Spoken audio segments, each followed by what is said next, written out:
हे बघा, हे लाडू आहे, हे इतके मऊसूद होतात, ते असे खुटखुटीत असतात। हे बघा, असं तुम्ही ठेवला हे केला तरी तो तुटणार नाही, पण जर आपण खाताना अगदी जिभेने सुद्धा तोडू शकतो, इतका मऊ असतो।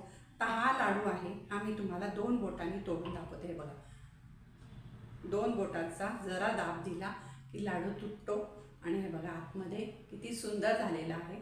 आणि हे चवीला तर अप्रतिम लागतात, कारण ह्याच्यामध्ये खवा आहे, नारळ आहे आणि रवा आहे आणि एकतारी पाक जर तुम्हाला छान जमला ना, तुमचेही लाडू अप्रतिम होणारच। त्यामुळे नक्की करून बघा। हे गेले जवळजवळ 45 वर्ष मी हे लाडू करते, पण कधीही माझे बिघडलेले नाही आहेत। जर तुम्ही प्रमाणात आणि व्यवस्थित जर ह्या प्रमाणात केले आणि पाक व्यवस्थित केला तर तुमचेही लाडू असेच खूप छान होतील। हॅलो, नमस्कार, मी अमरज्योती खेडकर। आज आपण नारळ, रवा आणि खवा हे तिन्ही मिश्रण मिक्स करून त्याचे लाडू कसे करायचे रव्याचे ते बघतोय। ह्याला नारळी पाक पण म्हणतात आणि खवा घातल्यामुळे लाडवाला खूपच सुंदर चव येते। तर त्याचं प्रमाण मी तुम्हाला सांगते। हा रवा घेतला आहे 4 वाट्या। आता ही वाटी आहे माझी, त्या वाटीने असा घेतला आहे बघा, एवढा अगदी परपर्यंत भरून नाही, असा 4 वाट्या मी रवा घेतलेला आहे। आणि 4 वाट्या रव्याला मी 4 वाट्या नारळ घेतला आहे, म्हणजे खोबरं घेतलेलं आहे, चव घेतलेला आहे। आणि हा चव पांढरा शुभ्र घ्यायचा, वरचा त्याची काळी पाठ आहे ती घ्यायची नाही, म्हणजे चॉकलेटी पाठ असते ती, नाहीतर लाडवामध्ये ते दिसतं।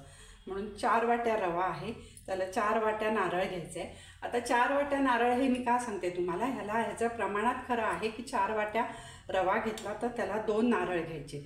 पण 2 नारळ म्हटले की नारळ लहान असतो, मोठा असतो, जाड असतो, बारीक असतो, ते प्रमाण नीट समजत नाही आपल्याला, म्हणून मी वाटीवर सांगते। मी मोजून बघितलं तर 4 वाट्या रव्याला 4 वाट्या नारळ, 3 वाट्या साखर। हे बघा, ही सेम वाटी आहे, 3 वाट्या साखर आणि ह्याचा आपण 1 तारी पाक करणार आहोत, त्यामुळे ह्याला 1.5 वाटी पाणी।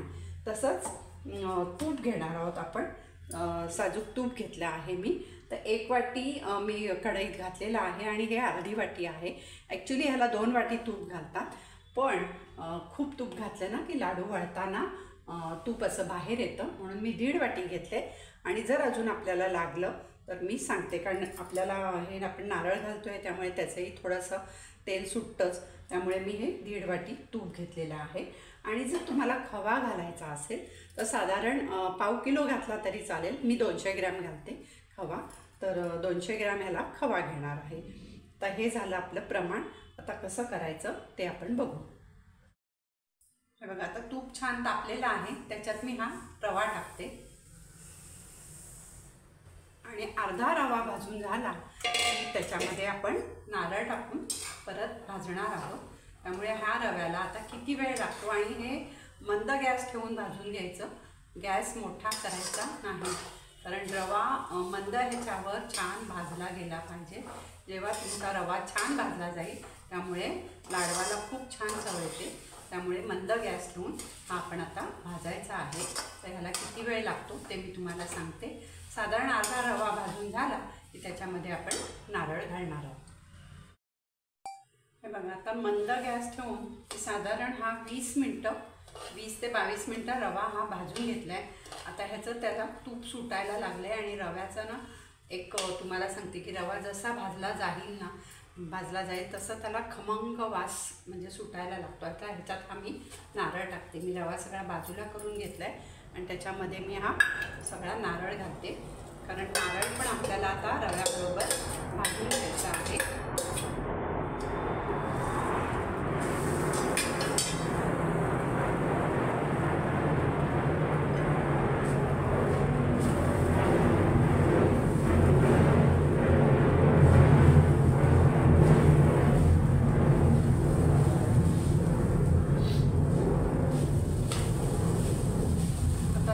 मी मध्ये ठेवून भाजून घेते नारळ आणि नंतर मग मी सगळ्या रव्यामध्ये मिक्स करणार आहे। आणि मग परत साधारण 15 मिनटं आपल्याला रवा भाजायचा आहे नारळ घालून, कारण ते नारळाचं दूध जे असतं तर ते जाऊन त्याला असं तेल सुटलं पाहिजे इतपत भाजून घ्यायचा। म्हणजे लाडू लवकर खराब होत नाही, नाहीतर हे लाडू नारळ जास्त असल्यामुळे लवकर खराब होतात। आणि दुसरी एक तुम्हाला टीप म्हणून सांगते की रवा भाजताना कढई नेहमी अशी पसरट घ्यायची, कारण म्हणजे छान आपल्याला भाजता येतो। जर आपण कढई पसरट नसेल आपली तर मग रवा चांगला म्हणजे असं ढवळता येत नाही, त्यामुळे कढई नेहमी पसरट घ्यायची। आता हे सगळं मी रवा ह्याच्यामध्ये रव्यामध्ये हा नारळ सगळा आता मिक्स करते आणि परत एक 10-15 मिनटं मी भाजून घेते। मी तुम्हाला आणि नंतर दाखवते की म्हणजे हे रवा भाजून झाला हे कसं ओळखायचं, कारण ते जे नारळ घालतो त्याचं दूध जाऊन नारळ असं आपण घेतला हातात की त्याचं तेल सुटायला पाहिजे। हे बघा, आता आपला रवा चांगला भाजला गेलेला आहे आणि नारळ टाकल्यावर खोबरं टाकल्यावर सुद्धा मी त्याला बारीक गॅसवर 10-15 मिनटं भाजलेला आहे। छान 15-1 मिनटं भाजला आहे। आणि कसं ओळखायचं की हा जो नारळ टाकला आहे, हा बघा हा नारळ आहे तो बोटात घेऊन असं दाबून बघायचं।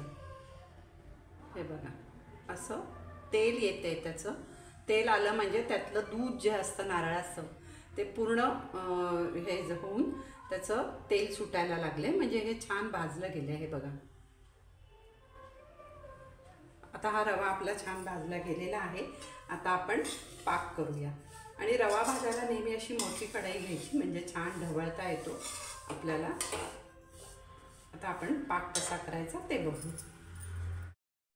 हे बघा, आता जेवढी साखर असेल ना त्याच्या अर्ध पाणी घ्यायचं। म्हणजे आता आपल्याला ही 3 वाट्या साखर आहे तर 1.5 वाटी त्याच्यात पाणी घालायचं आणि बारीक गॅस करून पाक करत ठेवायचा। आता आपल्याला एकतारी पाक करायचं आहे, त्यामुळे गॅस मी बारीक ठेवणार आहे, कारण पाक जर जास्त झाला तर लाडू कडक होतात आणि पाक जर कच्चा राहिला तर लाडू वळता येत नाही। त्यामुळे आता आपण हा पाक करूया। मी तुम्हाला दाखवते आता एकतारी पाक कसा करायचा आणि त्याच्या अगोदर हे दाखवते। हा बघा, हा खवा 200 ग्रॅम खवा मी मायक्रोवेव्हला 1 मिनिट म्हणजे 30-30 सेकंद असा मी करून भाजून म्हणजे तो हे गरम करून घेतलेला आहे, त्यामुळे तो छान असा कडक आणि भाजला गेला आहे असा।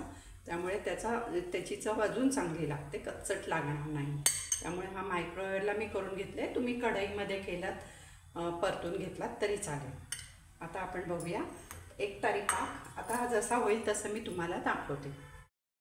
हे बघा, आता साखर विरघळल्यावर आपण थोडंसं हा होऊन दिलं आहे आणि हे चेक करताना असं बघायचं, शेवटचे जे थेंब पडतात ना त्याला अशी तार येते बघा, साधारण हे बघा तार येते अशी थोडीशी, तर ती तार आली अशी की थोडं चेक करत राहायचं सतत।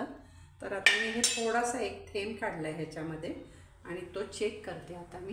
हे बघा, 2 बोटाच्या मध्ये धरून असं बघायचं तार येते का, ही बघा अशी इथे तार येते, दिसते तुम्हाला तार, म्हणजे ही असं तुटत नाही आहे इथे वरती जाईपर्यंत हे तुटत नाही आहे। असं केलं तर तुटेल, पण हे साधारण एवढं होईपर्यंत हा बघा ही तार दिसती आहे अशी, ही तार दिसते म्हणजे आपला हा एकतारी पाक झालेला आहे। हे बघा, थेंब गार करायचा व्यवस्थित एका ताटलीमध्ये असं काढून घ्यायचं। हे बघा दिसतोय तुम्हाला, हे बघा झालेला आहे हा एकतारी पाक। ही इथपर्यंत येईपर्यंत ही एक तार आलेली आहे, त्याला म्हणतात एकतारी पाक। आता हा आपला पाक झालेला आहे। आता ह्याच्यामध्ये आपण सगळं घालून घ्यायचं आहे।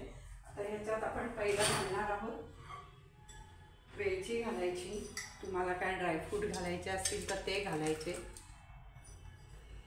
वेलची पावडर घालायची आणि पहिलं खवा त्याच्यात मिक्स करून घ्यायचा, म्हणजे मग नंतर प्रॉब्लेम येत नाही। आता वेलची पावडर घालते मी, थोडंसं वेलची आणि जायफळ पण आहे ह्याच्यामध्ये, मी असं करून ठेवते। तर साधारण छोटा मी 1 चमचा भरून वेलची पावडर टाकते ह्याच्यात। नंतर तुम्हाला जे काय ड्रायफ्रूट घालायचे ते घाला, जर तुम्हाला केसर घालायचं असेल तर केसर पण तुम्ही आत्ता घालू शकता। आता हा जो खवा आहे मी मगाशी मायक्रोवेव्हला करून घेतलेला, तो खवा थोडा थोडा टाकून मी आधी त्या पाकामध्ये मिक्स करून घेणार आहे.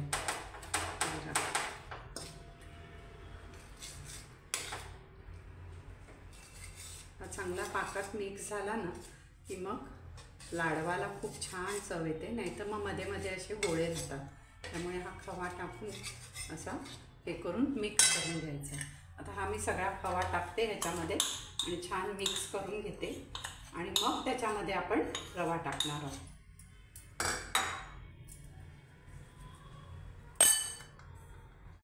हे बघा, आता हा खवा चांगला पाकामध्ये मी मिक्स करून घेतलेला आहे.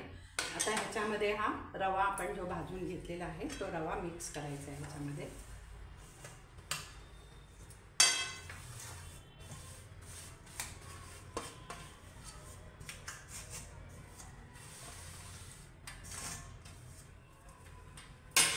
आता मी हे छान ढवळून घेते.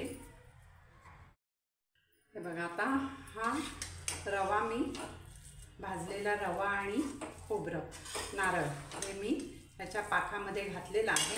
पण आता हे बघा खूप ओलं ओलं आहे, पण हे जसं जसं पाकात रवा मुरतो म्हणजे भिजतो तसं हे कोरडं पडायला लागतं हळूहळू. तर दर आपण 5-10 मिनिटांनी असं 5-1 मिनिटांनी दर 5 मिनिटांनी असं ढवळत राहायचं. म्हणजे जसं जसं ते गार होतं ना तसा तसा रवा त्याच्यामध्ये मिक्स होतो. आता खूप ओला आहे, आपल्याला लाडू वळता येणार नाही, त्यामुळे हे असं उघडं ठेवायचं, झाकून ठेवायचं नाही आणि एक दर 5 मिनिटांनी असं ढवळत राहायचं आणि लाडू वळता येईल एवढं कोरडं झालं की लगेच लाडू वळायचे त्याचे. हे बघा, आता रवा पाकामध्ये घालून मी जवळजवळ 2 तास तसंच ठेवलं होतं. ते वाळायला किती वेळ लागतो हे सांगता येत नाही, कारण जशी हवा असते त्याप्रमाणे म्हणजे मुरायला वेळ लागतो. पण पूर्ण कधी 2 तास लागतात, कधी 3 तास लागतात, कधी 1 तासात पण रवा चांगला त्याच्यात भिजतो. आता हे बघा, आता लाडू वळता येण्या इतपत आपल्याला हे झालेलं आहे. आता हे लाडू आपण वळू शकतो. असं म्हणजे किती वेळ लागला तरी ते एकतारी पाक असला की बरोबर लाडू वळले जातात आणि छान होतात.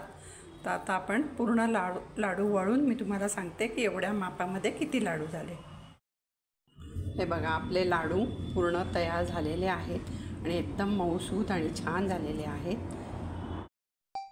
आपल्या रवा, खवा आणि नारळ हे 1 तारी पाकातले लाडू तयार आहेत आणि ते जे मी प्रमाण सांगितलं त्या प्रमाणात मीडियम आकाराचे साधारण 41 लाडू झालेले आहेत.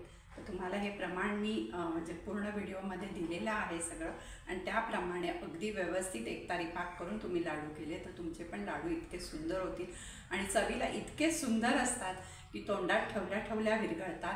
त्याला तोडायला जास्त कष्ट घ्यायला लागत नाही. नुसता असा लाडू 2 बोटांनी सुद्धा तुटू शकतो, एवढे मऊ असतात आणि तरीही ते असे कुठेही दबलेले वगैरे नसतात, छान गोल होतात. आणि जे प्रमाण दिले आहे, जो व्हिडिओमध्ये जसं सांगितलं आहे त्या प्रमाणात तुम्ही व्यवस्थित केले तर तुमचे लाडूसुद्धा छान होतील. नक्की प्रयत्न करून बघा.